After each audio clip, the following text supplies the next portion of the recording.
Sometimes the broken find each other in the most unexpected ways. Jack Warner had lost everything, his marriage, his family, his sense of purpose, when he retreated to a remote mountain cabin just to survive another day. One cold evening, a dying donkey collapsed at his door, bleeding and barely alive. Jack brought her inside, thinking he'd simply let her pass in peace. But she kept looking toward the woods, braying softly with desperate urgency.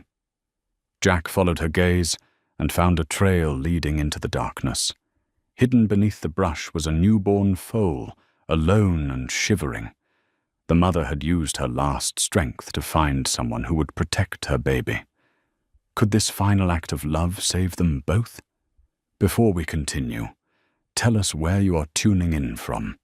And if this story touches you, make sure you're subscribed, because tomorrow I've saved something extra special for you.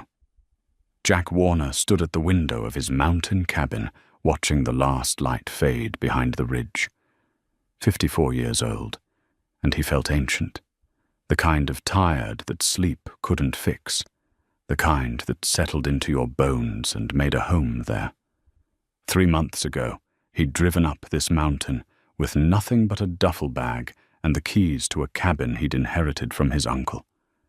3 months of silence, of days bleeding into each other without purpose or direction. 3 months of running from a life that had crumbled so completely he couldn't recognize the pieces anymore. The divorce papers still sat on the kitchen table, right where he'd left them after signing. Christine had filed 6 months back, though if Jack was honest with himself, their marriage had ended long before that. 20 years together, and somehow they'd become strangers sharing a house. The kids had grown up and moved out, and without them as buffers, Jack and Christine had nothing left to say to each other. Preston was 28 now, teaching high school English in Portland. Claire had just turned 25, working as a physical therapist in Denver. Both good kids who'd built good lives. Jack should have been proud. He was proud, somewhere beneath the numbness. But pride didn't fill the silence of an empty house, didn't answer the question of what a man was supposed to do when his children didn't need him anymore, and his wife didn't want him. So he'd packed a bag and driven north into Montana, to this cabin that sat at the end of a dirt road, 12 miles from the nearest town. The place was small. 2 rooms, a wood stove, a porch that overlooked a valley so vast it made a man feel appropriately insignificant. Uncle Frank had used it for hunting trips, but Jack wasn't here to hunt. He was here to disappear. The cabin had become his entire world. Mornings, he'd make coffee and sit on the porch until the cold drove him inside. Afternoons, he worked with his hands, splitting wood, fixing the sagging porch rail, carving small figures from scraps of pine. He'd been an architect once, had run his own firm in Seattle for 15 years. Now he whittled birds and tried not to think about blueprints gathering dust in an office he'd sold. Evenings were the hardest. That stretch of time between sunset and sleep, when the silence pressed in and his thoughts turned circles he couldn't escape. The mistakes he'd made, the words he couldn't take back, the slow erosion of everything he'd built. He'd spoken to Preston exactly twice since coming to the cabin. Short, stilted conversations, where his son asked if he was okay, and Jack lied. Claire called more often, her voice bright with forced cheer, asking when he'd come back to civilization. He didn't have an answer for her, didn't know if he was coming back at all. The town of Pinehaven sat 30 miles down the mountain, a cluster of buildings barely large enough to warrant a post office. Jack had driven down once a week at first, stocking up on supplies, exchanging brief nods with the locals who respected a man's privacy. He'd met Dr. Iris Whitmore on his second trip, the town's only veterinarian, a woman in her early 60s with steel-grey hair and eyes that saw more than you wanted them to. She'd been loading feed bags into her truck at the general store when Jack had parked beside her. They'd exchanged pleasantries, the kind of careful small talk that happened between strangers in small towns. She'd given him her card. "In case you come across any injured wildlife," she'd said. "Happens more than you'd think up here." Jack had taken the card, tucked it in his wallet, and promptly forgotten about it. Now he barely went to town at all. His supplies were running low, canned goods mostly gone, firewood stack diminishing. He should drive down, restock before winter truly set in. The temperatures had been dropping steadily, frost on the ground most mornings now. Snow would come soon, and once it did, that dirt road would become impassable for weeks at a time. But Jack couldn't muster the energy to care. Some days he forgot to eat until evening, would realize he'd gone the whole day on nothing but coffee. He'd lost weight, his clothes hanging loose, but it seemed like too much effort to do anything about it. The carved bird he'd been working on sat on the kitchen table beside the divorce papers. A small thing, wings spread in flight, details emerging slowly from the wood. He'd started it 2 weeks ago, working on it in the evenings by lamplight. It was almost finished now, just needed the final smoothing, the last touches that would bring it to life. Jack picked it up, ran his thumb over the rough spots. His hands remembered this, even if the rest of him had forgotten how to function. Architecture and woodworking weren't so different. Both required patience, vision, the ability to see what something could become. He set the bird down and moved to the stove, added another log to the fire. The cabin was drafty, heat escaping through gaps in the walls he hadn't bothered to seal. Outside, the wind was picking up, carrying the promise of the season's first real cold snap. That's when he heard it. A sound like something collapsing, heavy and final, coming from just beyond his front door. Jack froze, listening. Nothing. Then another sound, labored breathing, a low moan that might have been animal or might have been something else. He grabbed the flashlight from the hook by the door and stepped onto the porch. The beam cut through the darkness, swept across the clearing, and stopped. A donkey lay crumpled at the base of his porch steps, sides heaving, one leg bent at an unnatural angle. Blood matted the fur on her foreleg, dark and wet in the flashlight's beam. Her eyes rolled white with pain and exhaustion. Jack stood there, frozen. He hadn't seen another living creature in weeks. Now this, a dying animal on his doorstep, looking up at him with eyes that held something like pleading. His first thought was to go back inside. Call someone. Maybe. Dr. Whitmore, if he could get a signal on his phone. Let someone who knew what they were doing handle this. But even as he thought it, he knew he wouldn't. Couldn't. Because those eyes were asking him for something he hadn't been asked for in so long, he'd forgotten what it felt like to be needed. Jack descended the steps slowly, approaching the donkey like you would any frightened, wounded thing. She didn't try to move, didn't have the strength left for fear. Up close, he could see how thin she was, ribs showing through dull fur, the wound on her leg deep and infected. "Easy now," he said, his voice rough from disuse. "I've got you." He had no idea if that was true, had no idea what he was supposed to do with a dying donkey, but he said it anyway, and meant it, and that was something. Jack worked by lamplight, his hands moving with a gentleness that surprised him. The donkey. He couldn't keep thinking of her as the donkey, she needed a name, lay on a pile of blankets he'd pulled from the bedroom closet. Her breathing had steadied somewhat, though each inhale still carried a tremor of pain. He'd managed to half carry, half drag her inside, an effort that left him shaking and breathless. She couldn't have weighed much, thin as she was, but dead weight was dead weight, and Jack hadn't exactly been taking care of himself lately. Now he knelt beside her with the first aid kit he'd found under the sink, its contents meager and probably expired. Antiseptic, gauze, tape. Nothing close to what a large animal would need, but it was what he had. The wound on her leg was worse up close, a deep gash that ran from just above her hoof almost to her knee, edges ragged and inflamed. Something had torn into her, barbed wire maybe, or a sharp branch during a fall. The infection had spread, red lines radiating outward from the wound like rivers on a map. Jack cleaned it as best he could, working slowly, murmuring apologies when she flinched. The antiseptic had to burn, but she bore it with a stoicism that made his chest tight. When he wrapped the gauze around her leg, she let out a long breath and closed her eyes. He sat back on his heels, studying her. The halter around her neck was worn leather, cracked and faded. A metal tag hung from it, the engraving barely visible. Jack tilted it toward the light. "Dolly," he read aloud. The name felt right somehow, solid and unpretentious. He touched her shoulder gently. "Is that you? Dolly?"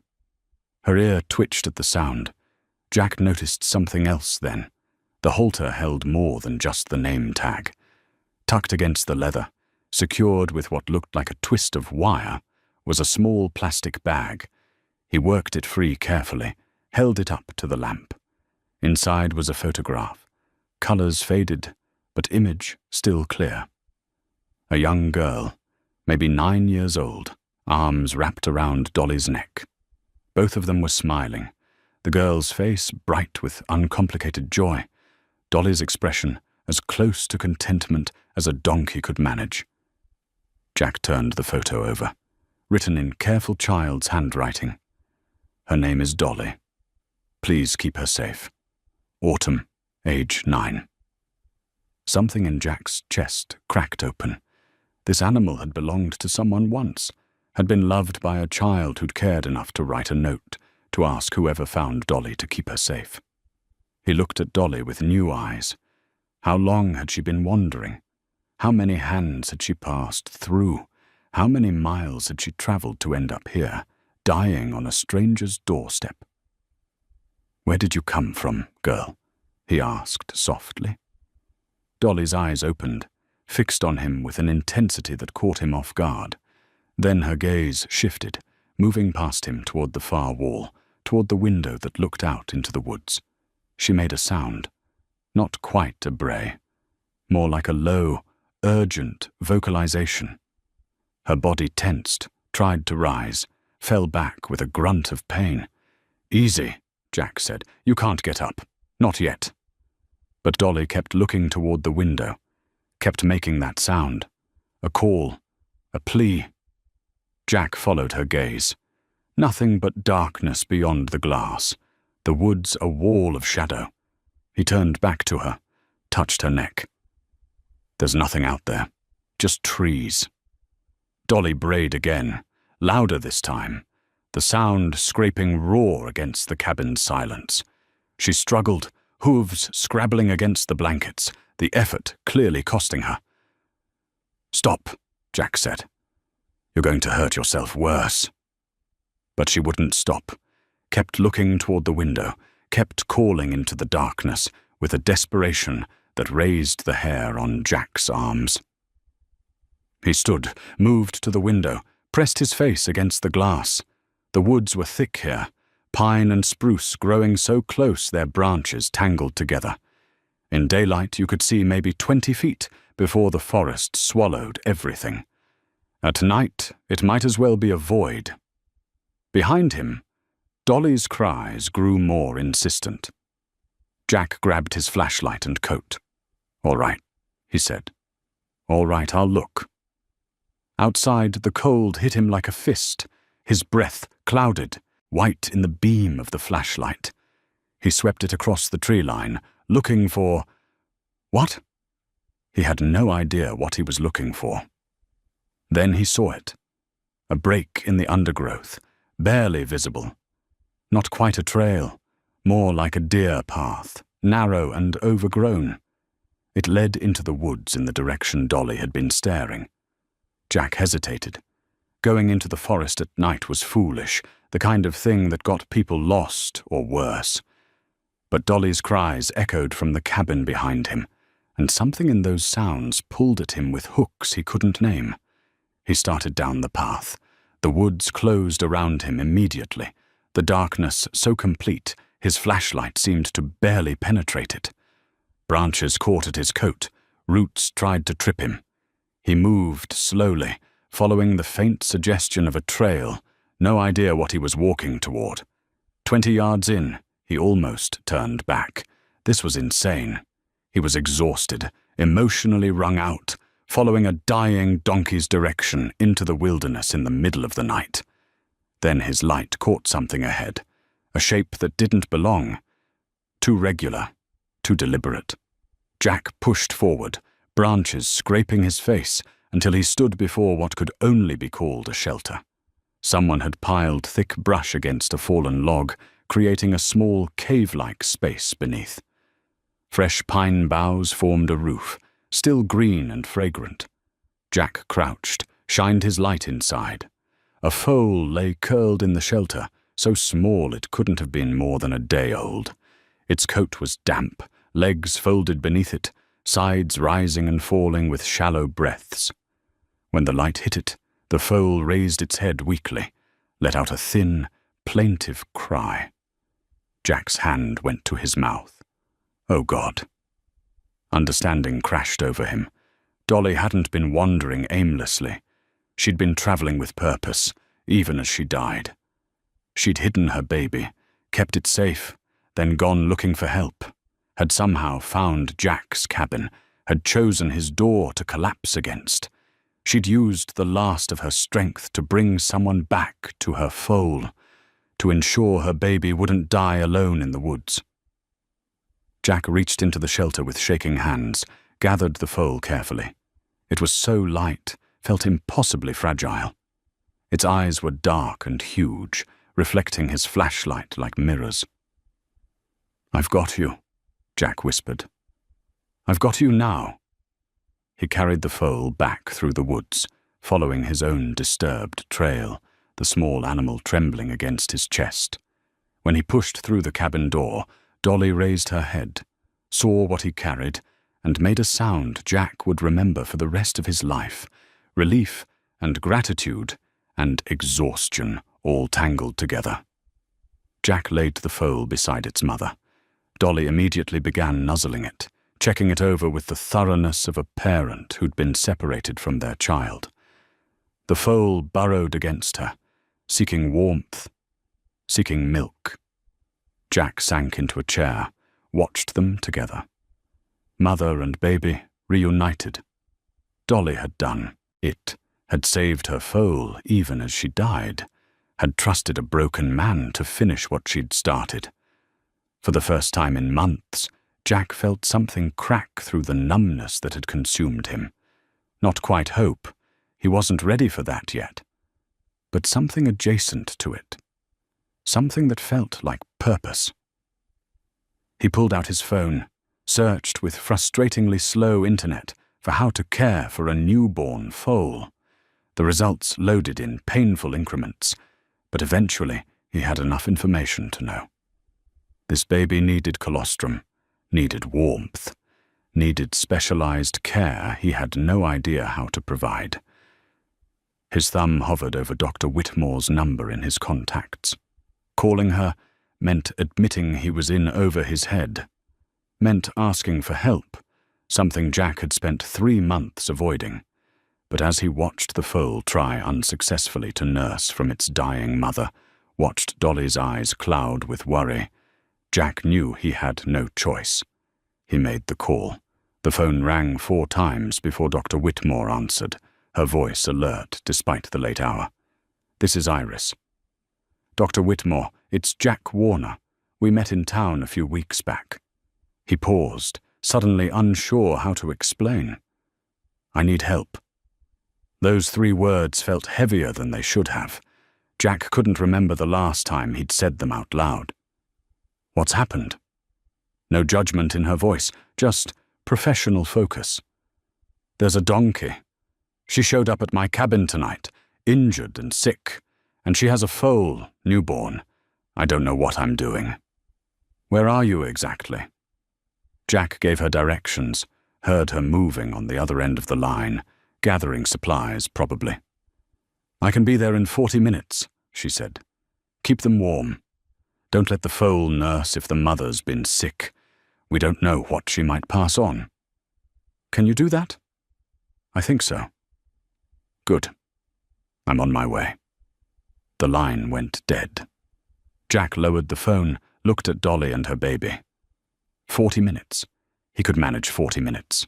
Except the foal was already trying to nurse again, instinct driving it toward its mother. Jack gently pulled it away, earned a weak protest from Dolly. I know, he told her. I know you want to feed your baby. We will. Just not yet. He built up the fire until the cabin was almost too warm, then fashioned a makeshift pen, using chairs and rope to keep the foal from wandering. The little one wobbled on stick-thin legs, folded down beside Dolly with a sigh.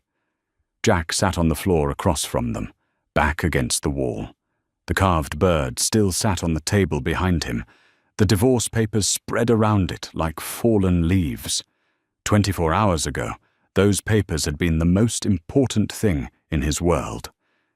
Now they seemed like artifacts from someone else's life. He studied Dolly in the lamplight. Her breathing had that wet, labored quality that meant fluid in the lungs. The leg wound was just one problem among many. She was starved, exhausted, probably had pneumonia or worse. Even if Dr. Whitmore could treat the infection, Dolly's body had been pushed far beyond its limits. She was dying. Jack knew it, could see it in the way she held herself, in the distant look that came and went in her eyes. She'd known it too when she'd made that shelter for her foal, when she'd set out to find help. You're something else, Jack said quietly. You know that? Dolly's ear swiveled toward his voice. I mean it. What you did, traveling God knows how far while you were dying, hiding your baby, then finding someone to help. He shook his head. That takes courage I'm not sure I have anymore. The words surprised him. He hadn't meant to say them, hadn't meant to open that door. But sitting here in the warm cabin with two animals who needed him, the walls he'd built around himself felt thinner than usual. I've got 2 kids, he continued, the words coming easier now. Preston and Claire, good kids. I should have been a better father to them. Was too busy building a business, making money, providing. Like that was all that mattered. By the time I realized what I'd missed, they were grown and gone. Dolly watched him with dark, knowing eyes. My wife left me. Ex-wife now, I guess. Can't even blame her. I checked out of our marriage years ago, just didn't have the honesty to admit it. So she did it for me. Jack rubbed his face. Came up here to figure out what to do next. Except I haven't been figuring anything out. Just been hiding. The foal stirred, made a small sound. Dolly nuzzled it gently. You didn't hide, though, Jack said. Even dying, you kept going. Kept fighting for your baby. His voice cracked slightly. That's what a parent's supposed to do, isn't it? Silence filled the cabin, broken only by the crackle of the fire and Dolly's labored breathing. Jack closed his eyes, let exhaustion wash over him. When had he last slept? Really slept, not just dozed fitfully in a chair. A sound pulled him back. Tires on gravel. Headlights swept across the cabin windows. Dr. Whitmore knocked once, then entered without waiting, a large veterinary bag slung over her shoulder. She was dressed in practical work clothes, grey hair pulled back in a no-nonsense ponytail. Her gaze went immediately to the animals. Tell me everything, she said, kneeling beside Dolly. Jack explained while she examined them, finding Dolly at his door, the wound, the foal hidden in the woods. Dr. Whitmore worked as he talked, her hands gentle but efficient, checking Dolly's vitals, examining the foal with practiced care. When Jack finished, she sat back on her heels. The mother's got pneumonia, severe dehydration, and that leg wound is badly infected. She's been running on nothing but will for at least a week, maybe more. Can you save her? Dr. Whitmore met his eyes. I can make her comfortable, keep her out of pain. But Jack, this animal's been through more than most could survive. Her body's shutting down. Jack nodded. He'd known, but hearing it confirmed still hurt. How long? Days. Maybe less. She turned to the foal. This little one, though, she's got a fighting chance if we act fast. She needs colostrum, the antibodies from her mother's first milk. But given Dolly's condition, I don't want to risk it. I've got substitute formula in the truck. She stood, headed for the door. I'll show you how to feed her. You'll need to do it every 2 to 3 hours for the first week. Every 2 hours? Jack's exhaustion seemed to double at the thought. Dr. Whitmore paused at the door, looked back at him. You called me for help. This is what help looks like. Work, commitment, showing up even when you're tired. Can you do that? Jack looked at the foal, then at Dolly, watching him with those patient, trusting eyes. He thought about running, about calling someone else to take over, about returning to his isolation. Yes, he said, I can do that. Good. Dr. Whitmore almost smiled. Let's get started then. The next hour passed in a blur of instruction. Dr. Whitmore showed him how to mix the formula, how to get the foal to accept the bottle, how to support her while she drank. The little one was weak but hungry, latching onto the bottle with desperate enthusiasm once she understood what it was. She's got spirit, Dr. Whitmore observed. That'll serve her well. She gave Dolly antibiotics for the infection, pain medication, fluids through an IV line she set up with practiced efficiency. Dolly accepted it all with weary patience. I'll check back tomorrow, Dr. Whitmore said as she packed her bag. Call if anything changes before then. And Jack? Get some sleep. You look like hell. Thanks, he said dryly. She paused at the door. I mean it about the sleep.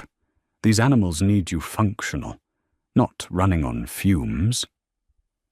After she left, Jack sat with the bottle and the foal, coaxing her through the rest of her feeding. When she finally had her fill, she curled against Dolly with a satisfied sigh. Jack set an alarm on his phone for 2 hours, lay down on the floor beside them. Just for a moment, he told himself, just to rest his eyes.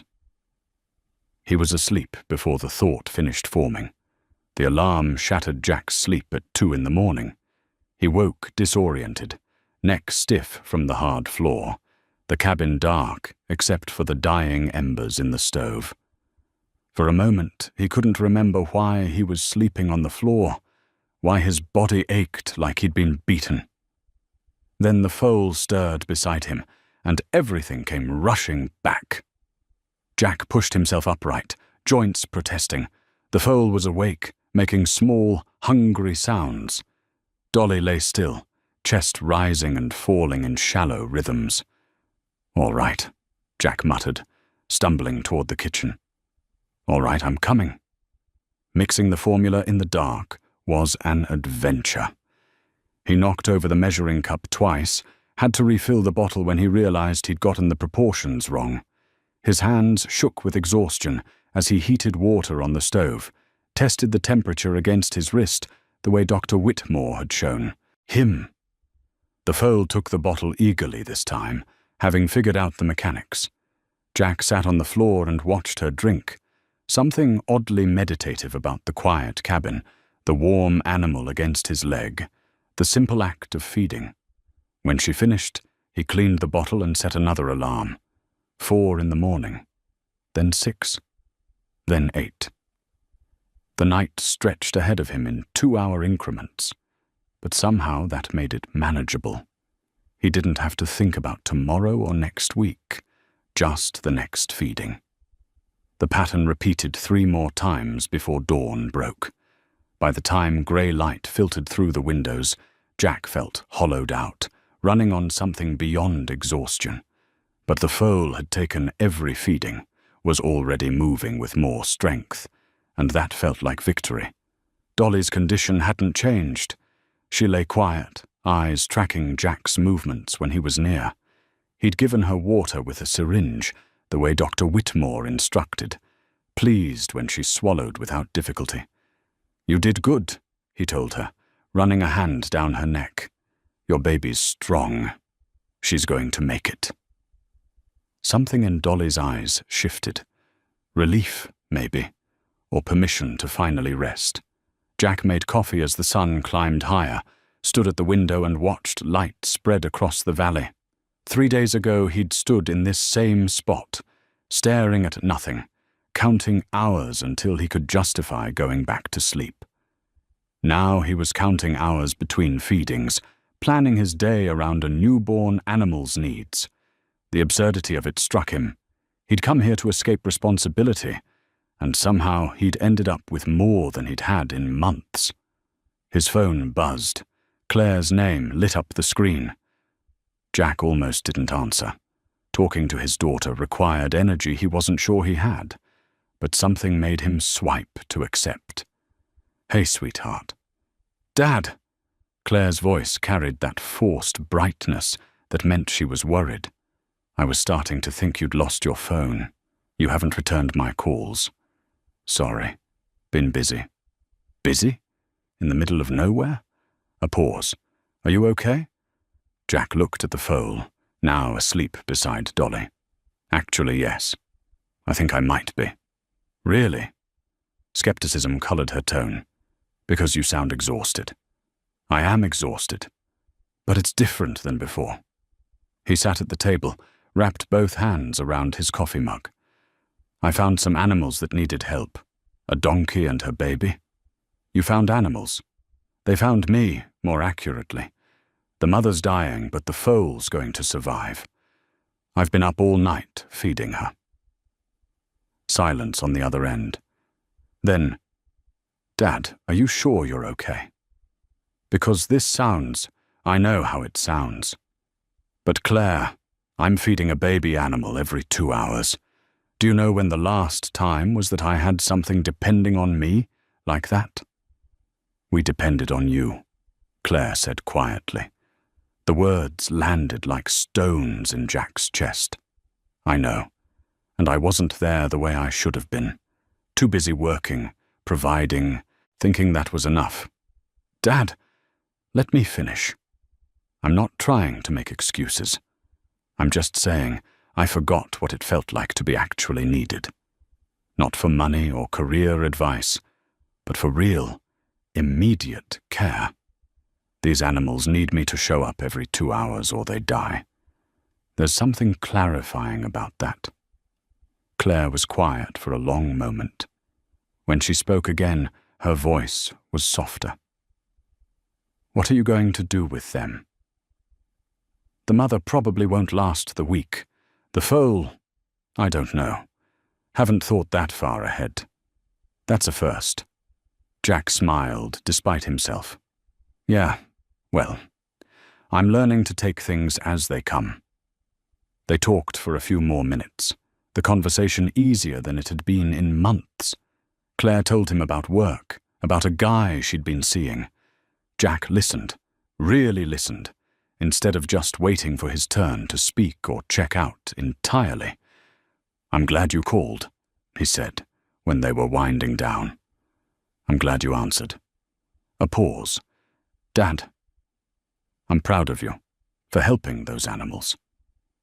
After they hung up, Jack sat staring at his phone. When had Claire last said she was proud of him? He couldn't remember. The realization hurt more than it should have. The foal woke, demanding another feeding. Jack prepared the bottle, his movements more confident now, muscle memory already forming. As she drank, he studied her. The delicate legs, the oversized ears, the soft, dark eyes that watched him with complete trust. "You need a name," he said. "Can't keep calling you the foal forever." He thought about it while she finished eating. Nothing felt right until he remembered the feeling that had cracked through his numbness last night, that sense of something possible, something worth staying for. "Hope," he said. "That's your name. Hope." The foal blinked at him, unconcerned with the weight of symbolism he'd just saddled her with. Jack spent the afternoon building. He'd noticed Dolly struggling with the hard floor, so he gathered every blanket and cushion in the cabin, created a proper bed for her. Then he turned his attention to Hope, using scrap lumber from the shed to construct a small enclosure, something to keep her safe and contained while still letting her see her mother. His hands remembered the work, the satisfaction of creation. Architecture and carpentry weren't so different. Both required vision, planning, the ability to see what something could become. For months, he'd been too numb to create anything. Now he found himself sketching improvements on scraps of paper, planning. Dr. Whitmore arrived as the sun was setting, examined both animals with her efficient thoroughness. "The foal's thriving," she said. "You're doing well with her. Thanks to your instructions." She moved to Dolly, listened to her breathing, checked the IV line. Her expression grew somber. "She's declining, faster than I'd hoped." Jack had known this was coming, but it still felt like a punch to the gut. "How long?" 2 days, maybe 3. I'm sorry." After Dr. Whitmore left, Jack sat between Dolly and Hope, the cabin quiet around them. He pulled out the photograph he'd found in Dolly's halter, studied the young girl's face. "I'm going to find her," he told Dolly. "This autumn. I'm going to tell her what you did, how brave you were, how you saved your baby even when you were dying. She needs to know that." Dolly's ear flicked toward his voice. "And I'm going to take care of Hope. Give her a good life. I promise you that." He meant it. Somewhere in the last 24 hours, these animals had stopped being a temporary responsibility and become something more, a purpose, a reason to stay. Jack set his alarm for the next feeding, lay down beside them. This time, when sleep came, it was deeper, more restful. For the first time in months, he slept without dreaming of all he'd lost. Morning came with frost on the windows, and Hope demanding breakfast with increasingly insistent bleats. Jack dragged himself from sleep, surprised to find he'd managed 4 straight hours. Hope had slept through 1 feeding cycle. Dr. Whitmore had mentioned that would start happening as the foal gained strength. Progress. The word felt foreign, but good. He was heating water for Hope's bottle when he noticed the book on the counter, a collection of short stories he'd brought from Seattle, something Christine had given him years ago. He couldn't even remember packing it, must have grabbed it automatically when he'd fled his old life. Jack picked it up, meaning to move it aside, and a folded piece of paper slipped from between the pages. He caught it before it hit the floor, recognized Christine's handwriting immediately. His hands went still. This was a letter. Not just a note, but a full letter, front and back of the page covered in her careful script. The date at the top made his stomach drop, written 2 weeks before he'd left for the cabin. Jack. I don't know if I'll ever give you this letter. Probably not. We're past the point where words on paper can fix anything. But I need to write it anyway. Need to say the things I can't seem to say to your face. Jack sank into a chair, the kettle forgotten on the stove. I never wanted the divorce. That probably sounds strange, since I'm the one who filed. But I didn't want it. I wanted you. I wanted the man I married, the one who used to talk to me about his dreams, who'd stay up until midnight just because we were having a good conversation.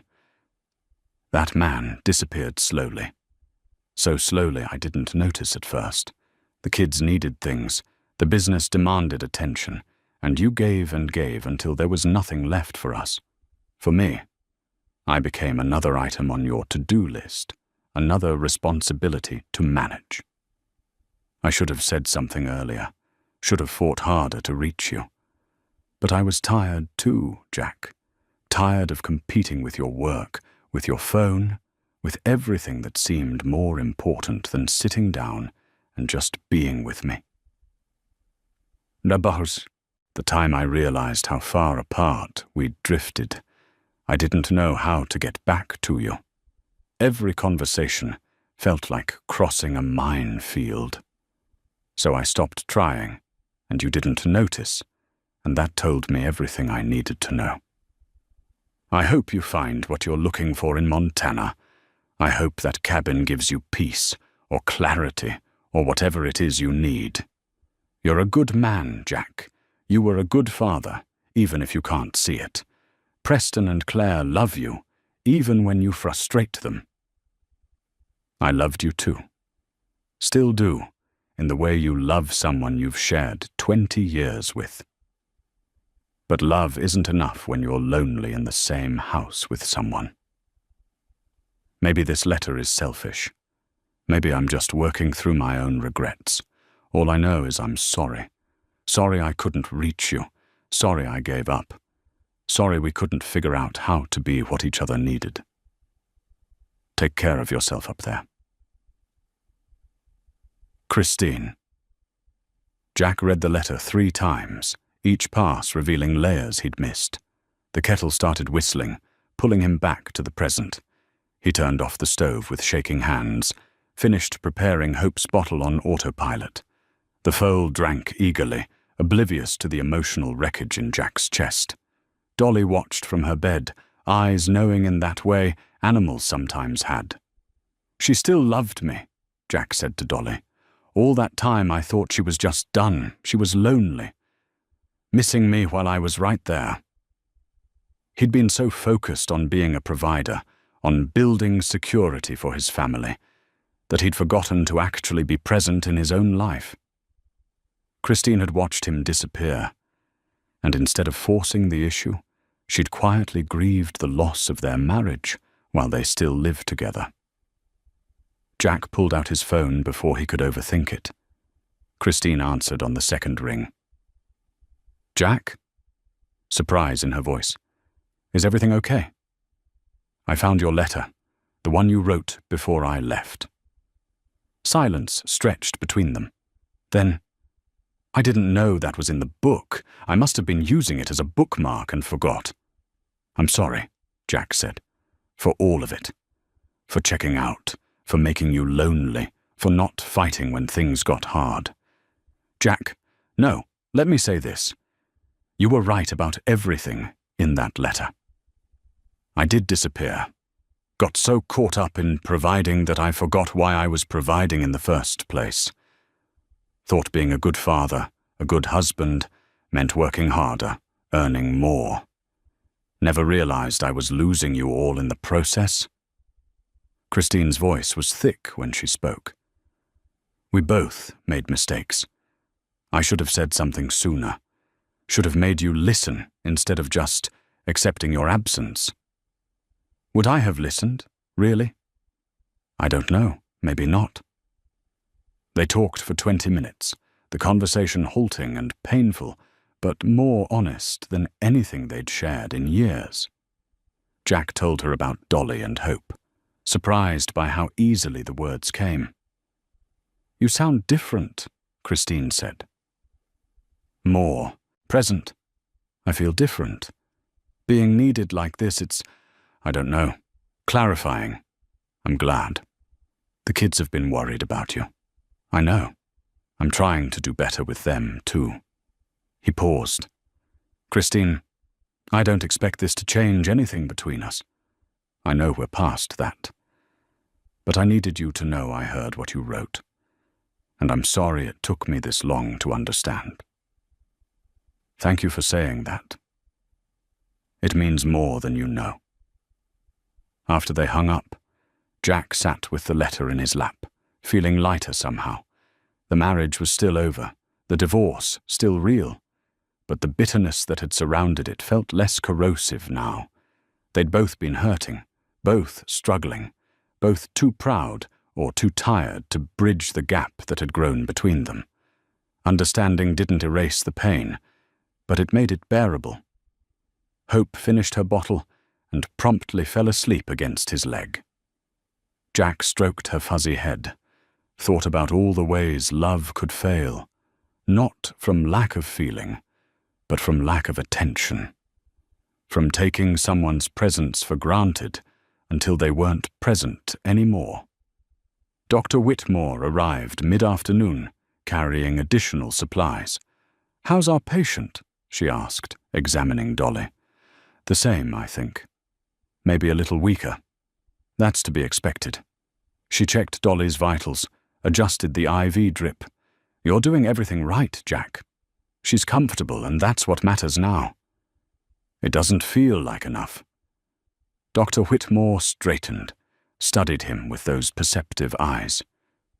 "Death is part of life, especially with animals, especially out here. Best we can do is make sure they don't suffer and they don't die alone. You're giving her that." She stayed for coffee, sitting at the table while Hope slept in her enclosure. Jack found himself telling her about Christine's letter, about the conversation they'd had. "Sounds like you're starting to sort through some things," Dr. Whitmore said.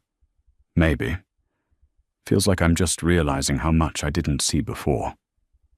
That's called growth." She smiled slightly. "For what it's worth, grief and regret are useless unless they teach us something. Sounds like you're learning." After she left, Jack spent the evening with Dolly and Hope. He read to them from Christine's book of short stories, his voice filling the cabin. Dolly's breathing had that wet rattle again, deeper than before. "You can rest now," Jack told her softly. "Hope's going to be okay. I promise you that. She'll have a good life, be loved and cared for. You did everything a mother could do." Dolly's eyes held his for a long moment. Then she sighed, a sound of such profound weariness that Jack's throat tightened. He stayed beside her through the night, one hand on her neck, feeling the slow beat of her heart beneath his palm. Jack woke to his phone, buzzing insistently on the floor beside him. Dawn light was just beginning to creep through the windows, turning everything soft and grey. He fumbled for the phone, saw Preston's name on the screen. A voicemail. Preston had called while Jack was asleep. He sat up carefully, not wanting to disturb Dolly or Hope, and played the message. "Hey, Dad, it's me." Preston's voice was uncertain, careful in the way it got when he was trying not to say the wrong thing. "Claire told me about the animals you're taking care of. That's really good. I'm glad you have something to focus on." A pause, sounds of movement in the background. "Look, I know things have been weird between us, for a while now, but I was thinking maybe I could drive up there. See ya. Meet these donkeys Claire keeps talking about." Another pause, longer this time. "I've got a week before school starts again. Could come up for a few days if you want, if that's okay." The message ended. Jack stared at the phone, Preston's words echoing in his head. His son wanted to visit. After 2 years of barely speaking, of conversations that never got past surface pleasantries, Preston was offering to drive 8 hours to this remote cabin. Jack's thumb hovered over the callback button, but he couldn't make himself press it. What would he say? The last real conversation they'd had was the fight. Preston announcing he'd turned down the job at Jack's firm to take a teaching position, Jack saying things he'd regretted before the words were even finished. "Teaching?" Jack had said, voice dripping with disappointment.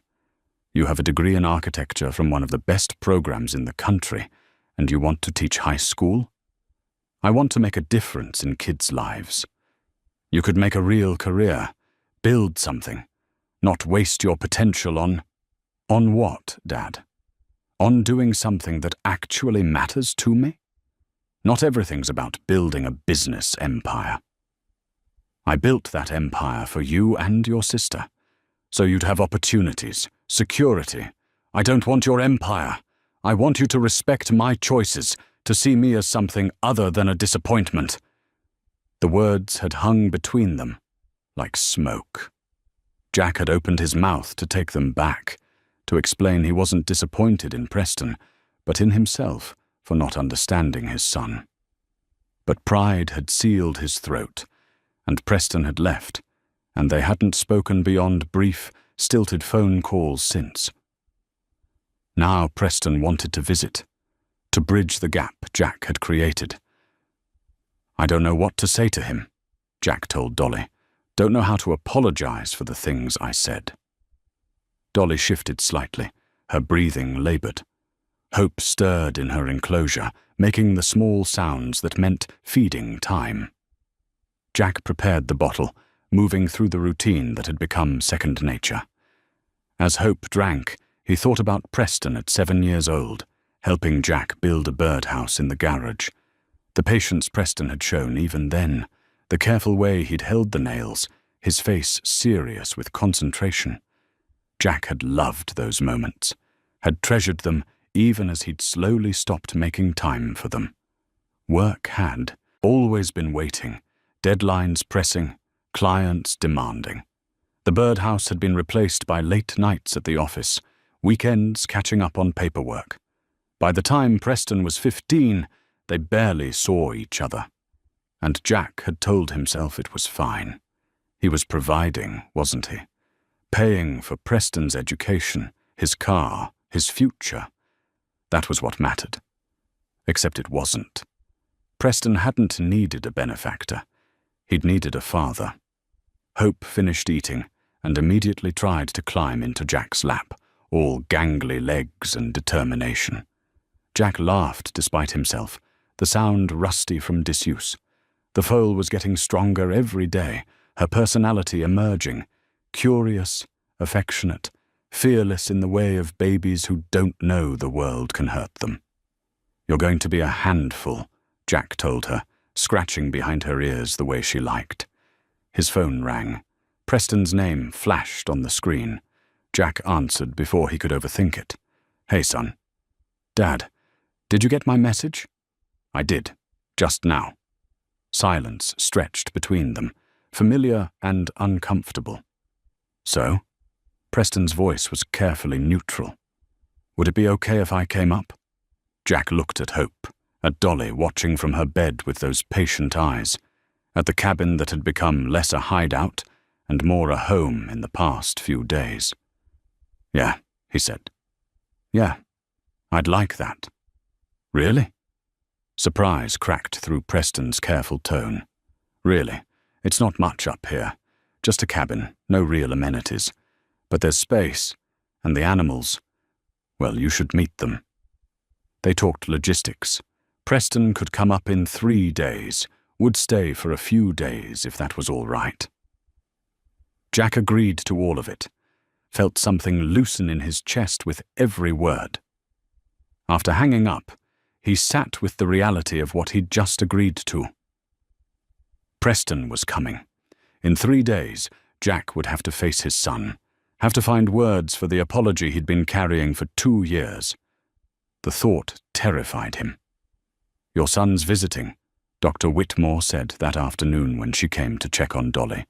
Jack had mentioned it while she was examining the donkey. "In 3 days. That's good. Family's important." She adjusted Dolly's medication, her expression troubled. "Jack, I need to prepare you. Dolly's declining faster now. She might not make it to 3 days. Jack had known this was coming, but hearing it stated so plainly still hurt. What do I do? Keep her comfortable. Talk to her. Let her know she's not alone. Dr. Whitmore's voice was gentle. And when it's time, don't try to hold her here. Animals know when it's time to let go. Our job is to give them permission. After she left, Jack spent the evening between Hope and Dolly. The foal was full of energy now, exploring her enclosure, testing boundaries. Dolly watched her baby with eyes that held both pride and sorrow, as if she knew what was coming and was making peace with it. Jack pulled out the photograph again, studied Autumn's young face. The name tag on Dolly's. Halter had an address, faded but still legible. On impulse, Jack opened his laptop, searched for the address. The property had been a small farm outside of Helena, about 40 miles from Jack's cabin. He found records of foreclosure 8 years prior, the family name listed as Cassidy. Further searching led him to an obituary. Harold Cassidy, died 6 years ago, survived by his wife and daughter. More searching, this time through social media. He found her on the 3rd try. Autumn Cassidy, now 21 years old, attending Montana State University. Her profile picture showed a young woman with her father's eyes and her mother's smile, standing beside a horse, studying veterinary medicine, according to her bio. Jack sat back, feeling the pieces click together. Autumn had loved animals enough at 9 to beg someone to keep Dolly safe. Now she was training to care for them professionally. That childhood love had shaped her path. He began typing a message, then stopped. This wasn't something you said through social media. It deserved better. Deserved care. Jack pulled out paper and pen, actual paper, something he hadn't used in months, and began writing. He told Autumn about finding Dolly, about Hope, about the photograph, and the promise he'd made. He wrote about Dolly's courage, her determination to save her baby even as she died. The letter took him 3 tries to get right. By the time he finished, night had fallen, and Hope was asleep. Dolly's breathing had that rattle again, deeper and more persistent. Jack lay down beside her, one hand on her neck. "Preston's coming," he told her softly. "My son. We haven't spoken properly in 2 years, and I'm terrified I won't know what to say. But I'm going to try. You taught me that, how important it is to try, even when you're scared." Dolly's ear flicked toward his voice. "Thank you," Jack whispered, "for trusting me, for giving me a reason to wake up, for showing me what real courage looks like." He stayed beside her through the night, listening to her breathe, feeling the slow, steady beat of her heart beneath his palm. When dawn came, Dolly was still breathing, still fighting, still holding on for her baby. Jack spent the morning cleaning Dolly's halter, wanting to preserve it for Hope. As he worked the old leather with saddle soap, something shifted beneath his fingers, a thickness that shouldn't be there. He examined the halter more carefully. The leather had been doubled over in one section, stitched closed. Not original construction, but a later modification. Someone had created a hidden pocket. Jack worked at the stitching with careful fingers until it gave way. Inside was another plastic bag, this one sealed more carefully than the first. He opened it slowly, aware he was unwrapping something precious. A second photograph slid out, this one more recent than the first. The same girl, Autumn, but older now, maybe 12 or 13. She stood beside Dolly in front of a small barn, both of them looking directly at the camera. But it was the expression on Autumn's face that caught Jack's attention. Sadness barely concealed behind a brave smile. He turned the photo over. The handwriting was older, more controlled, but still recognizably the same child's. Her name is Dolly. Please keep her safe. Autumn, age 9. But beneath that, in different ink, someone had added more. If you find this, please know, Dolly was loved. She was my best friend when everything else fell apart. When we lost the farm, when Dad got sick, when everything went wrong, Dolly was there. I had to give her up when we moved to town. Mum said we couldn't keep her. I've looked for her for years. If she found you, if she trusted you, please take care of her. She deserves someone who'll love her like I did. Autumn, age 13. Jack's hands trembled. This wasn't just a note from a child who'd had to give up a pet. This was a goodbye from a girl who'd spent years looking for an animal she'd loved and lost. He examined the halter tag again, this time with new understanding. The address was 12 years old, from when Autumn was 9. She'd modified the halter later, added the second note when she was 13. 4 years of holding on to hope that someone would find Dolly and read her words. Jack pulled out his laptop, returned to his earlier searches with new questions. The foreclosure record showed the Cassidy farm had been sold 8 years ago. Harold Cassidy's obituary was from 6 years back. Cancer, according to the brief write-up. The family had scattered after the farm loss. No forwarding address listed. He searched deeper, following digital breadcrumbs, found a notice about farm animals being rehomed through a local rescue organization 8 years prior. Dolly's name wasn't mentioned, but the timing lined up. Then he found something that made his breath catch, a post on a community forum from 5 years ago, username Autumn C21. Looking for information about a donkey named Dolly, approximately 15 years old, last seen in Helena area. Brown coat, white muzzle, very gentle. She was my best friend growing up. If anyone has seen her or knows where she ended up, please contact me. I just want to know she's okay. No responses to the post, just Autumn's lonely plea echoing in digital silence. Jack kept searching, found more posts spanning years. Autumn asking animal rescues, posting in farming communities, searching. Always searching. The most recent post was from 8 months ago. Still looking for my childhood donkey, Dolly. I know it's been a long time, and the chances are slim. But if anyone in Montana has information about a donkey matching this description, I'm studying veterinary medicine now, and could provide care if needed. Just want to know what happened to her. Jack sat back, the full weight of Dolly's journey settling over him. This animal hadn't wandered randomly. She'd been looking too. Not consciously, perhaps, but with the same determination that had driven a young girl to spend years searching for her.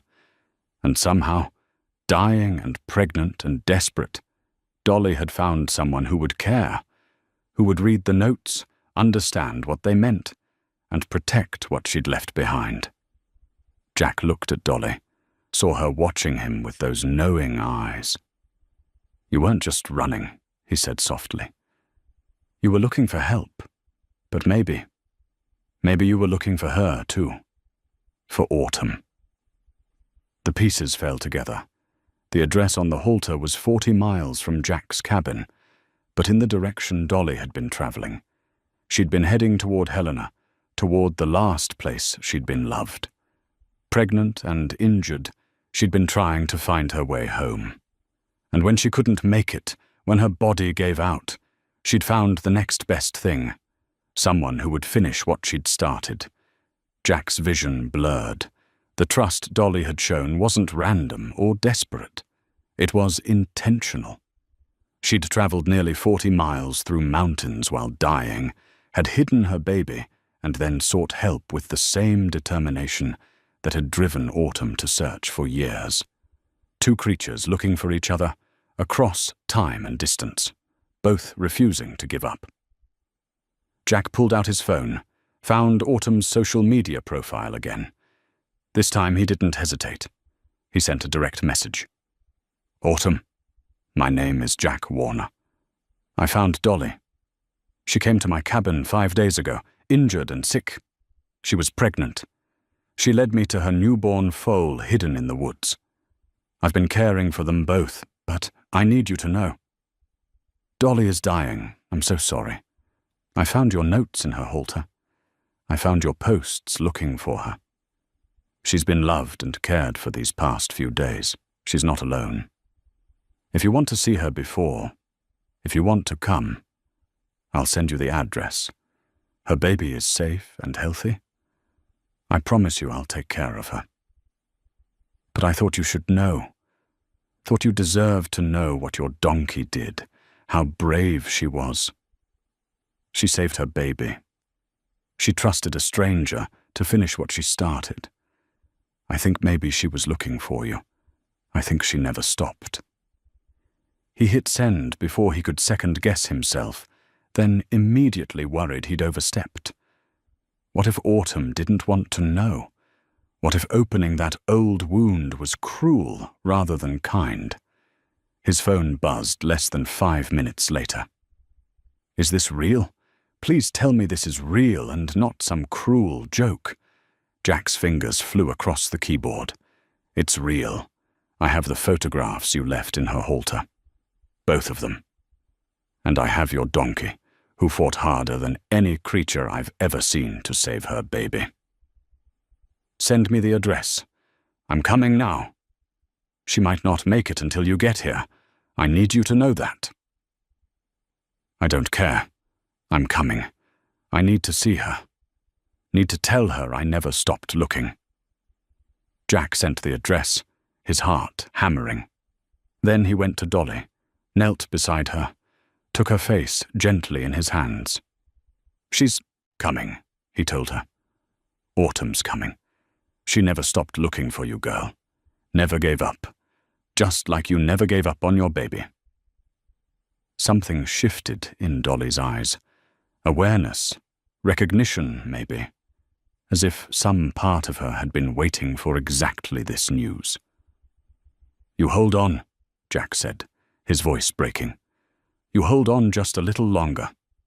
Let us say goodbye. Dolly's breath came in labored gasps, but she was still there, still fighting. Jack stayed beside her, one hand on her neck, feeling her heartbeat. Steady, determined, still holding on. Jack spent the next hours in a state of controlled chaos. Autumn had texted. She was leaving Bozeman immediately, would arrive in approximately 3 hours. 3 hours to prepare, to make sure Dolly was as comfortable as possible, to figure out what he'd say to a young woman who'd spent years searching for an animal she'd loved and lost. He cleaned the cabin with frantic energy, realized halfway through how absurd that was. Autumn wasn't coming for a social visit, but couldn't stop himself. The activity kept his hands busy, kept his mind from dwelling on Dolly's increasingly labored breathing. Hope needed feeding. Jack prepared the bottle with shaking hands, nearly dropped it twice. The foal drank eagerly, oblivious to the tension crackling through the cabin. When she finished, she curled against Dolly, and Jack's throat tightened at the sight. This might be the last time they lay together like this, mother and daughter, peaceful in the morning light streaming through the windows. Jack pulled out his sketch pad, something he hadn't touched since before the divorce. His hands moved across the paper, almost of their own accord, capturing the scene. The cabin interior, the 2 donkeys, the quality of light. Details he wanted to preserve, to give to Autumn as proof that her friend hadn't died alone or unloved. He was adding shading to Hope's outline when he realized what else he was drawing. Extensions to the cabin, a proper shelter attached to the main structure, with space for multiple animals. A paddock beyond that, fenced and safe. Storage for feed and equipment. Plans. He was making plans. Jack set down the pencil, stared at what he'd drawn. This wasn't just a sketch. It was a commitment. A vision of staying here, of building something permanent, of taking in more rescues, More animals that needed sanctuary. The architecture was sound, the design practical, yet elegant. He'd incorporated the natural slope of the land, positioned everything to maximize sun exposure and wind protection. It was good work. Maybe the best work he'd done in years, because it came from something deeper than professional obligation. It came from purpose. Dr. Whitmore arrived an hour before Autumn was due, took one look at Jack's face, and went straight to work, examining Dolly. "How is she?" Jack asked, though he could see the answer in the vet's expression. "She's holding on through sheer determination. That's all. That's left now. Will." Dr. Whitmore adjusted Dolly's pain medication, checked her vitals with gentle efficiency. "You said the girl's coming?" "Autumn. She should be here soon." "Good. That's good." Dr. Whitmore stood, wiped her hands on a cloth. Animals know, Jack. They know when someone they love is near. Dolly will hold on for this. You really believe that? I've been a vet for 35 years. I've seen things that don't make scientific sense, but are true anyway. She touched Jack's shoulder. Dogs that travel hundreds of miles to find their owners. Cats that sense when someone's dying and stay with them. Animals understand love and loyalty in ways we're only beginning to comprehend. If Dolly remembers Autumn, if some part of her has been searching all these years, she'll know when that girl walks through the door. After Dr. Whitmore left, with promises to return later, Jack sat beside Dolly, one hand on her neck. Hope had fallen asleep between them, snoring softly in the way of young things who feel completely safe. "You did something I couldn't," Jack told Dolly quietly. "You kept going when everything fell apart, kept believing someone would help, that your baby could be saved. I gave up. Came here to hide and count down the days until nothing mattered anymore."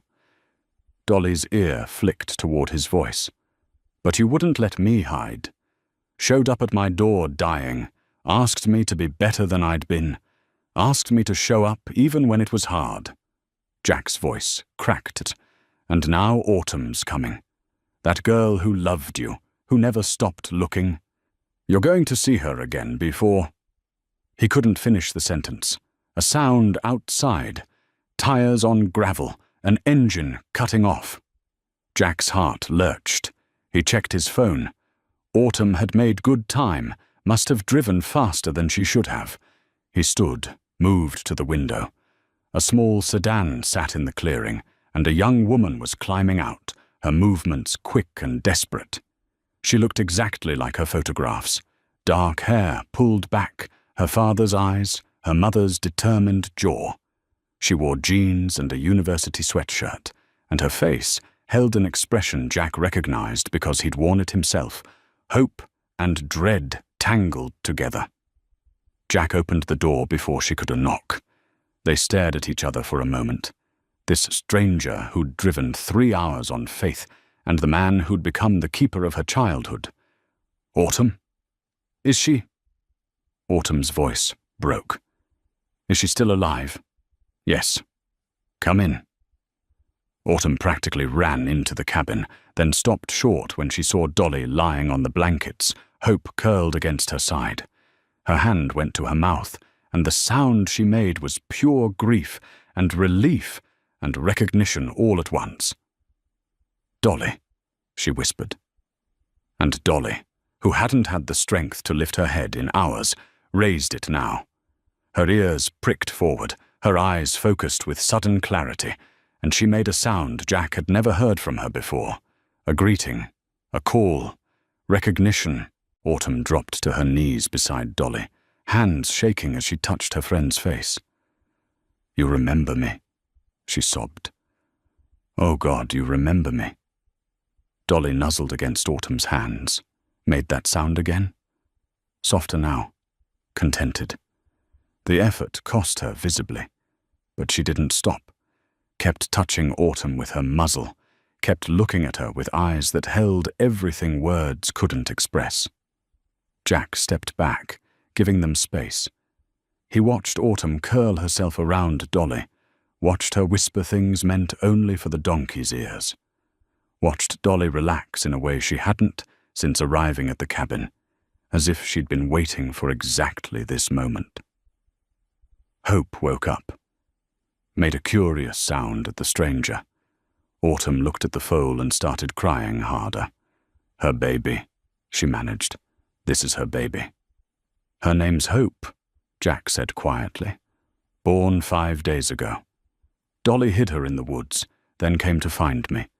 She traveled nearly 40 miles while dying, pregnant and injured, to save her. Autumn pressed her face against Dolly's neck, her shoulders shaking. You were always so brave, always so strong. I'm sorry I couldn't find you. I'm sorry it took so long.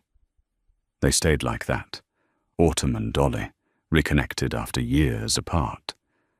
Jack made coffee he didn't drink, fed Hope when she demanded it, gave them time he knew was precious and finite. Eventually, Autumn looked up at him with red-rimmed eyes. Thank you for taking care of her, for finding me. She did all the work, Jack said. She's the one who kept going, who trusted a stranger, who made sure her baby would survive. I just showed up. That's more than most people would do. They talked as the afternoon faded into evening. Autumn told him about losing the farm, about her father's illness, about having to give Dolly up when they moved to an apartment in town, about years of searching, of never quite letting go. Jack told her about finding Dolly, about the photograph and the notes, about Dolly leading him to hope, about his own brokenness, and how 2 animals had given him a reason to stay. Night fell. Dr. Whitmore returned, examined Dolly one last time. She met Jack's eyes and shook her head slightly. Soon. The 4 of them sat together in the warm cabin, Jack, Autumn, Hope, and Dolly, waiting for what came next. Dawn found them still awake, Jack and Autumn keeping vigil on either side of Dolly. Hope had finally settled, exhausted from trying to stay alert through the night. She slept with her head across Dolly's shoulder, a position of trust and comfort. Dolly's breathing had grown more shallow through the night, each breath a visible effort. But she seemed peaceful, more so than she'd been since arriving at Jack's door. Autumn's hand rested on her neck, and Dolly would occasionally turn her head to nuzzle the young woman's arm, as if reassuring herself this reunion wasn't a dream. She used to sleep outside my bedroom window, Autumn said quietly, her voice hoarse from crying. We had her in the paddock by the house. I'd wake up every morning, and she'd be right there, waiting for me to come out. Jack listened, grateful for the stories. They gave shape to Dolly's life before, filled in the blank spaces. When Dad got sick, when everything started falling apart, Dolly was the constant, the one thing that stayed the same. Autumn's fingers traced patterns in Dolly's fur. Mum tried to explain why we couldn't keep her. The apartment didn't allow animals. We couldn't afford boarding, all the logical reasons. But I was 13 and angry, and I blamed her anyway. You were a kid dealing with impossible circumstances. I spent years thinking Dolly must hate me, must think I abandoned her. Autumn wiped her eyes. And then she's here, dying, and she still remembered me, still trusted me.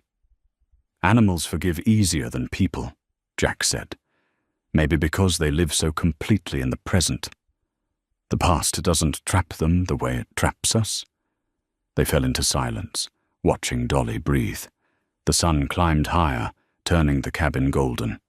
Hope woke and demanded feeding, breaking the heavy quiet with her insistent bleating. Jack prepared the bottle while Autumn watched, a small smile crossing her face, despite everything. She's beautiful. Looks just like Dolly did as a baby. You knew Dolly as a foal? My grandparents owned her. She was born on their farm. When they passed, Dolly came to us. I was 7. Autumn accepted the bottle, and Hope took to her immediately, drinking with her usual enthusiasm. I grew up with her. She taught me everything I know about patience, about gentleness, about loving something outside yourself. Is that why you're studying veterinary medicine? Partly. I wanted to save animals the way I couldn't save Dolly from being given away. Wanted to understand how to help when everything seemed hopeless. She looked down at Hope. Guess Dolly's still teaching me. The sound of tires on gravel interrupted them. Jack checked his phone. No messages, no calls. He wasn't expecting anyone. He moved to the window and felt his heart stutter. Preston's truck sat in the clearing, and his son was climbing out, looking uncertain and determined in equal measure. "Someone you know?" Autumn asked. "My son. He wasn't supposed to arrive until tomorrow." Jack's hands felt suddenly clumsy. I should go talk to him." He stepped onto the porch, closing the door gently behind him. Preston stood by his truck, a duffel bag over one shoulder, something held carefully in his other hand. When he saw Jack, he raised the object slightly. A baseball glove, old leather, shaped by years of use. "I left a day early," Preston said. "Hope that's okay." Jack couldn't speak for a moment. His son stood there, 28 years old, holding a glove that represented everything they'd lost. The weekends playing catch in the backyard, the easy conversations between tosses, the connection that had existed before Jack had gotten too busy, too focused on providing to just be present. "It's more than okay," Jack managed. They met halfway across the clearing, the space between them closing after 2 years of distance. Up close, Jack could see the uncertainty in Preston's eyes, the hope warring with old hurt. "I found this at Mum's place," Preston said, holding up the glove. "Remember, it was Grandpa's. You gave it to me when I was 7. "I remember." Jack's voice was rough. "We used to play catch every Saturday morning. Until we didn't." The words hung between them, not quite an accusation, but close. Jack had stopped making time, had let work consume the hours that had belonged to his son. One missed Saturday had become 2, then a month, then a pattern neither of them knew how to break. "I'm sorry," Jack said, "for all of it, for saying your career choice was a waste, for not seeing you, really seeing you, for so long, for making you feel like you had to be what I wanted instead of who you were." Preston's eyes went shiny. "I didn't choose teaching to spite you. I know," Claire explained. "You wanted to be present for your students the way I wasn't present for you." "That's not—" Preston stopped, swallowed hard. "That's exactly it. But I didn't mean it as an insult to you. I just wanted to matter to people in a real way. Wanted to show up for them. You do matter. And you are showing up. That's worth more than any building I ever designed." Jack gestured toward the cabin. "Come inside. Meet the animals. Meet Autumn. Then maybe we can talk more?" Preston nodded, followed Jack into the cabin. His eyes went immediately to Dolly, then to Autumn sitting beside her, then to Hope, investigating everything with a foal's boundless curiosity. "This is Autumn," Jack said. "She's the one who loved Dolly first, when Dolly was young. And this," he scooped up Hope as she tried to chew Preston's shoelace, "is Hope. The reason I've been up for 5 days straight." Preston reached out tentatively, let Hope sniff his hand. The foal immediately tried to eat his fingers, and Preston laughed, a sound so unguarded and genuine that Jack's chest ached. "She's incredible," Preston said. "They both are." Autumn smiled tiredly. You must be the son Claire mentioned. She said you were coming later. Couldn't wait. Preston glanced at Jack. Needed to see my dad. The simple honesty of it broke something in Jack. He set Hope down, turned to his son. I've been a lousy father, not just these past 2 years, but before that. Got so caught up in building a business, in providing, that I forgot the point was to be there for you and your sister. To know you, not just support you financially. Dad, let me finish. Jack took a breath. You're a teacher. You shape young lives, help them find their way. That's not a waste. That's the most important work there is. I'm proud of you, Preston. Should have said it 2 years ago. Should have said it every day of your life. But I'm saying it now, and I mean it. Preston's face crumpled. He set the glove down carefully, then pulled Jack into a hug, the first real embrace they'd shared in years. Jack held his son and felt the last of his walls crumble. I missed you, Preston said against his shoulder. I missed you too. Every day. They sat together as the morning stretched into afternoon. Jack, Preston, and Autumn, forming a circle around Dolly, while Hope explored the cabin with increasing confidence. The conversation flowed easier than Jack had expected, the presence of the animals somehow smoothing the rough edges that might have existed between strangers and estranged family. Preston told them about his teaching, about the students who struggled, and the small victories that made the long hours worthwhile. A kid who'd been failing English, but wrote a poem that made Preston cry. A girl who'd never spoken in class, finding her voice through a project on social justice. You're doing what matters, Jack said, and meant it completely.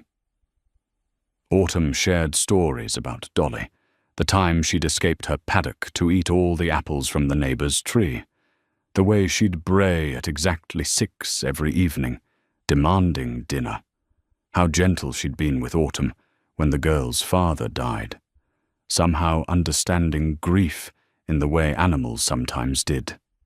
She was my best friend, Autumn said softly, the one who never judged, never left, never stopped being exactly who she was. Preston asked about Hope, how Jack had found her, what caring for a newborn foal entailed. Jack explained the every 2-hour feedings, the constant vigilance, the way Hope had pulled him from his isolation, whether he'd wanted it or not. Sounds like you've been doing important work too, Preston said, meeting Jack's eyes. Showing up, being present. That's what matters. The words landed like absolution. Jack nodded, unable to speak past the tightness in his throat. Around noon, Dolly's breathing changed, became more labored, more irregular. They all felt it, the shift in the cabin's atmosphere. Dr. Whitmore had warned this would happen, had said it could be minutes or hours, but that when it came, it would be unmistakable. Autumn pressed closer to Dolly, whispering words meant only for her friend's ears. Preston reached out, placed a hand on Jack's shoulder, a gesture of support, of solidarity.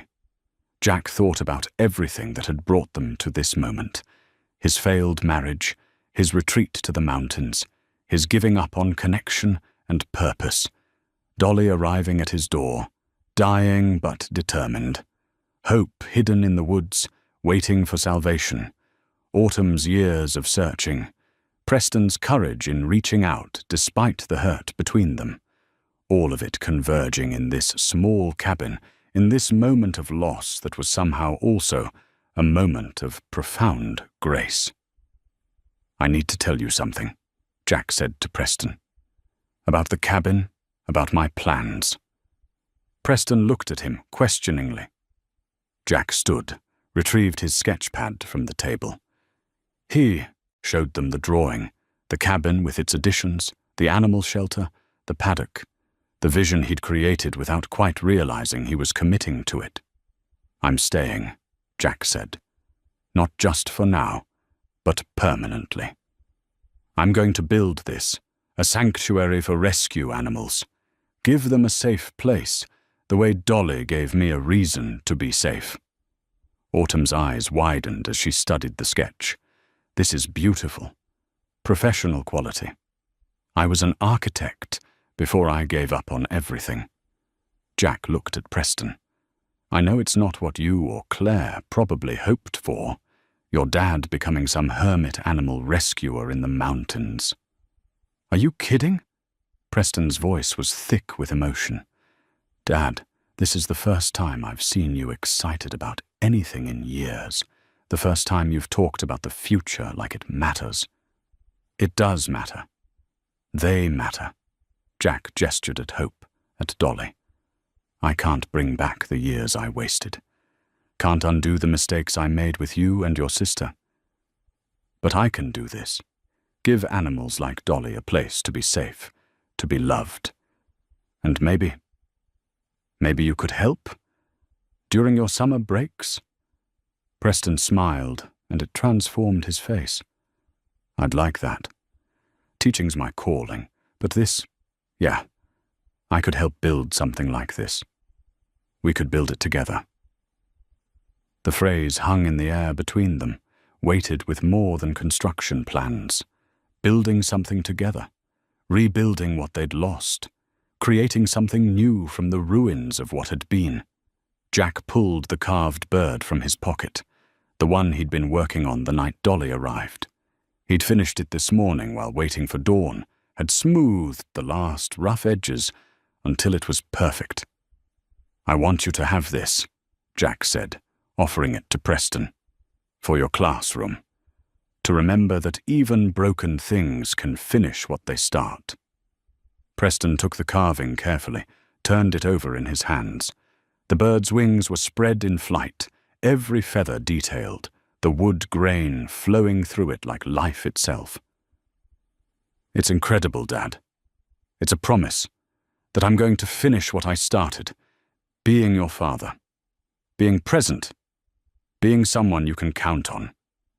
Preston set the bird down carefully, then hugged Jack again, harder this time, longer. Thank you, he whispered. They separated, both wiping their eyes, and found Autumn watching them with a bittersweet smile. You're lucky, she said, to have each other, to get a second chance. You'll have chances too, Jack said, with Hope. She's Dolly's legacy, her second chance. And I meant what I said. This sanctuary, when it's built, will always have a place for her. I'm still in school, can't take care of her full time, but you can visit, can be part of her life, can teach her the way Dolly taught you. Jack moved to where Hope had curled up for a nap, stroked her soft fur. She's going to need someone who understands where she came from. Someone who loved her mother. Autumn nodded, tears streaming freely now. I'd like that. And maybe, after I graduate, I could help with the sanctuary. Provide veterinary care. I'd be honored. The afternoon light shifted, grew golden and thick. Dolly's breathing had slowed even more, each inhale a battle she was losing. But her eyes were clear, moving between Autumn, Hope, and Jack with something that looked like peace. She knows, Autumn said softly. She knows Hope will be okay, that we'll all take care of her. Jack knelt beside Dolly one last time, placed his hand on her neck the way he had so many times over the past 5 days. Thank you, he told her, for choosing my door, for trusting me, for teaching me how to show up again.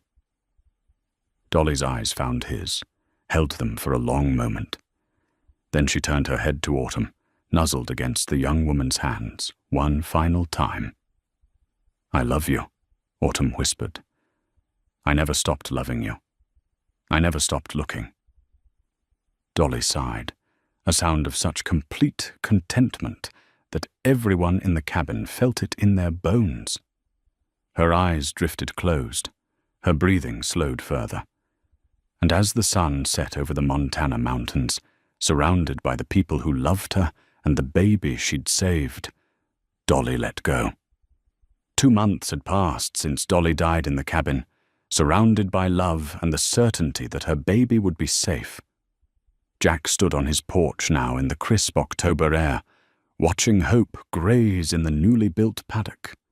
She'd grown substantially, her legs less gangly, her confidence expanding daily. The paddock fence gleamed with fresh paint, solid and secure, built by Jack and Preston, working side by side over a long weekend. The cabin had changed too. The additions from Jack's sketch were taking shape, a proper shelter attached to the main structure, framed and roofed, waiting for walls.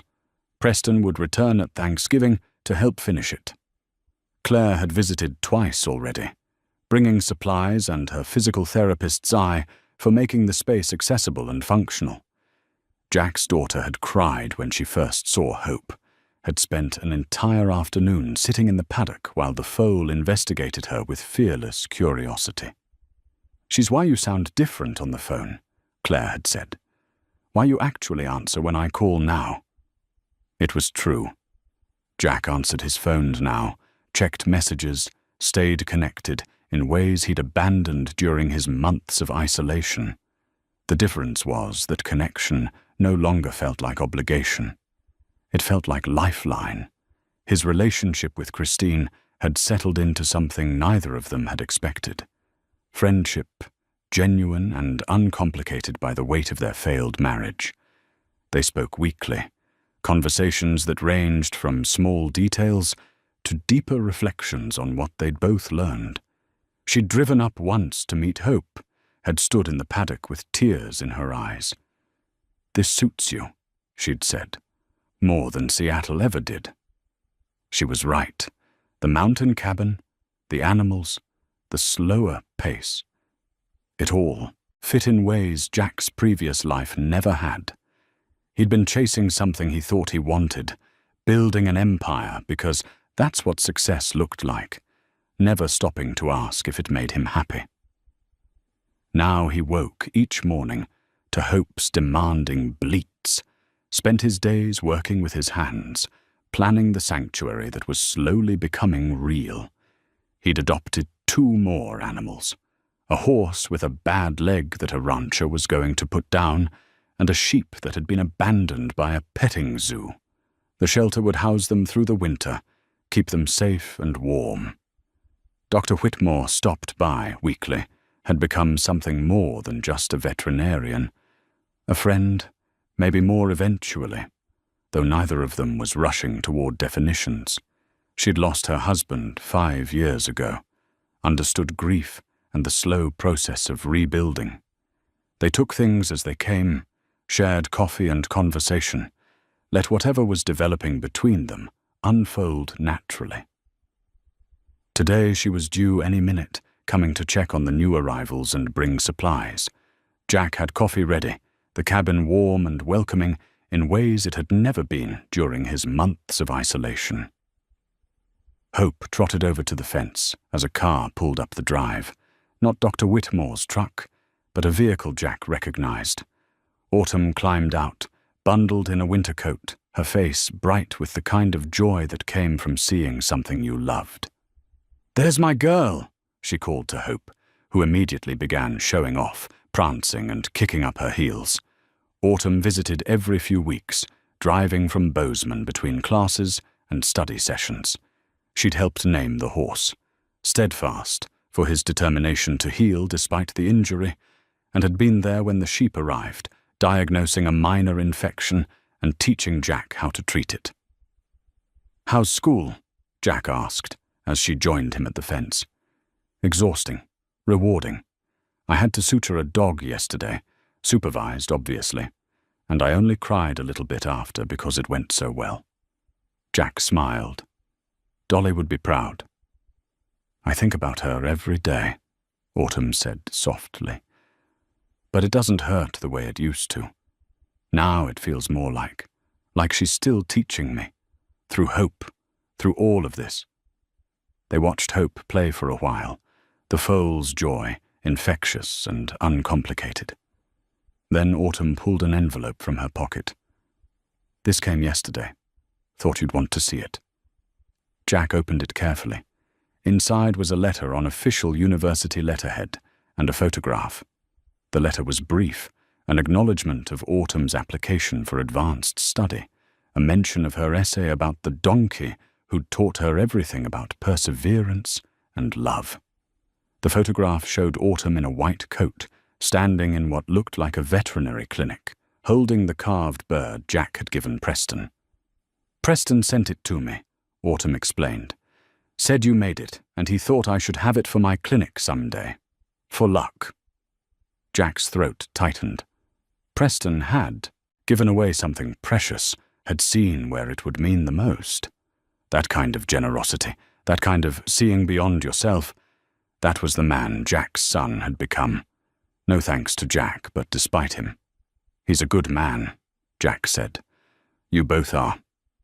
They talked while hope grazed, comparing stories about school and sanctuary plans and the small moments that made life worth living.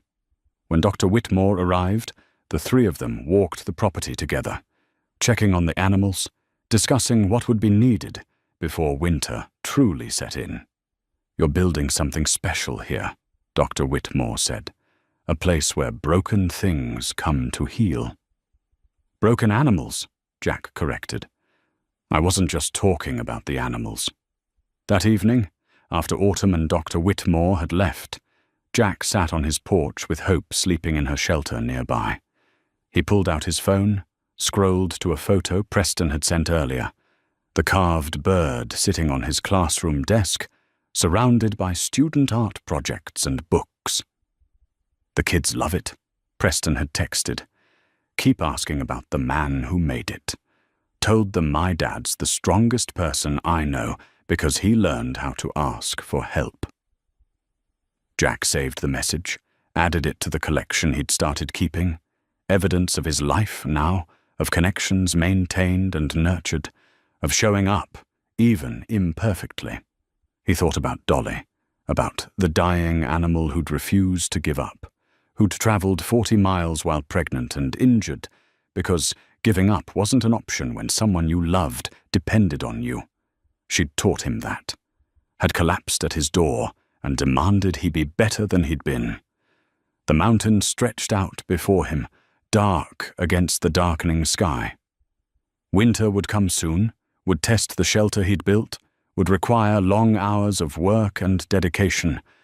But Jack was ready for it, had purpose now, reason to push through the hard days.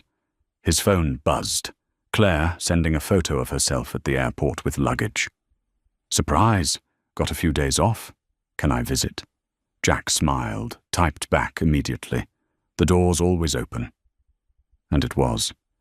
The cabin that had been his hiding place had become a home, a sanctuary not just for broken animals, but for broken people learning how to heal. His children were welcome here. Christine was welcome. Dr. Whitmore, Autumn, anyone who needed a place to rest and remember what mattered. Hope stirred in her shelter, made the small, contented sounds of a creature who knew she was safe and loved. Jack watched her through the window, this legacy of Dolly's courage and sacrifice. "Thank you," he said quietly, words meant for a donkey who'd saved them both. "For not letting me disappear, for showing me how to come back." The carved bird sat on his windowsill now. Preston had insisted Jack keep the original, had asked him to make another for the classroom. Morning light would stream through it tomorrow, illuminating the careful detail, the spread wings, the creature frozen, in the moment of flight. Jack would wake to feed Hope, would work on the shelter, would answer when his children called, would build something that mattered, one day at a time, one animal at a time, one moment of showing up after another. He'd come to the mountain to disappear. A dying donkey had refused to let him, and in saving her baby, in finishing what Dolly had started, Jack had saved himself. The mountains stood eternal around him, witnessing, The cabin glowed warm with lamplight. Hope slept safe and sound, dreaming whatever dreams donkeys dreamed. And Jack Warner, architect turned animal rescuer, broken man made whole by unexpected grace, smiled into the gathering dark and knew he was exactly where he belonged.